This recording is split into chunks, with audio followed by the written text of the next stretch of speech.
Hey everyone, we're going to talk about the 8 actual causes of edema, okay? Edema is swelling in the lower extremities, in your ankles and your feet, and you see people all the time with this, and I just want to kind of dig into what's behind it. There's some things that are more common, but I want to give you all the potential causes. One actually is not as common, but if you're very low in protein, let's say for example, you're even on keto and you don't consume enough protein, you could start to have a problem where your ankles start swelling up.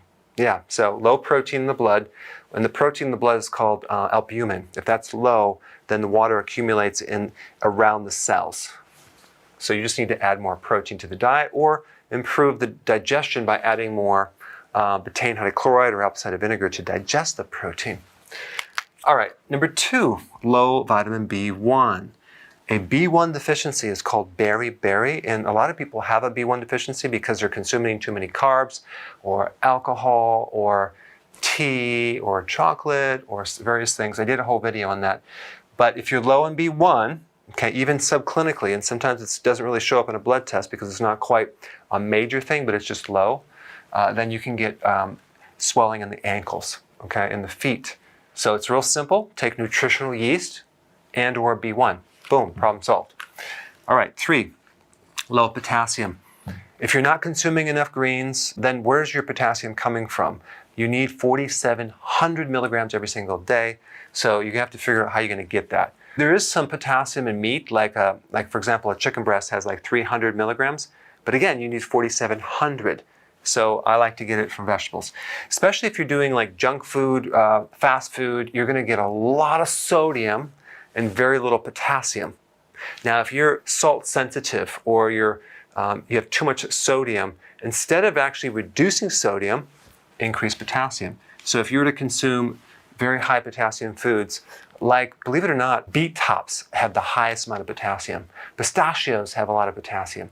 Avocados have a lot of potassium. Greens, kale has a lot of potassium. So we beef that up, no pun intended. And then what happens is your swelling comes down because when you increase potassium, you decrease sodium, okay? And sodium retains water. So that will help.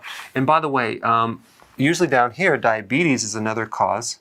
If you have diabetes, you're going to usually be low in potassium and B1, and that could be why you're retaining fluid. So you want to address this with healthy keto, intermittent fasting. But if you're diabetic or have insulin resistance or you're pre-diabetic, you're going to hold fluid, just the nature of glucose. If you have too much glucose in the body, you're going to basically have like a fluid-filled sponge, and you're going to hold fluid.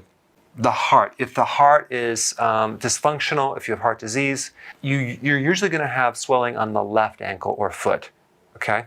So what causes this? Many things, but diabetes or high insulin or sugar will do it, okay? Eating junk foods. So you would want to do something to improve the heart. I have a lot of videos on that. Your liver.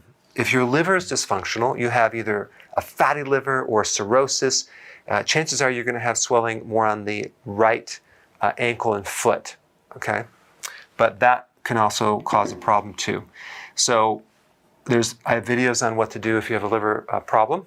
I would say the best way to know if you have a liver problem is just look down right now, and if you have a gut, okay, if you can see your gut, you have a liver problem because that's a fatty liver. So you can get an ultrasound, it'll pick it right up, but in order for you to start getting that visceral fat, the liver usually is filled with fat, and then it spills over into around the organs in the visceral.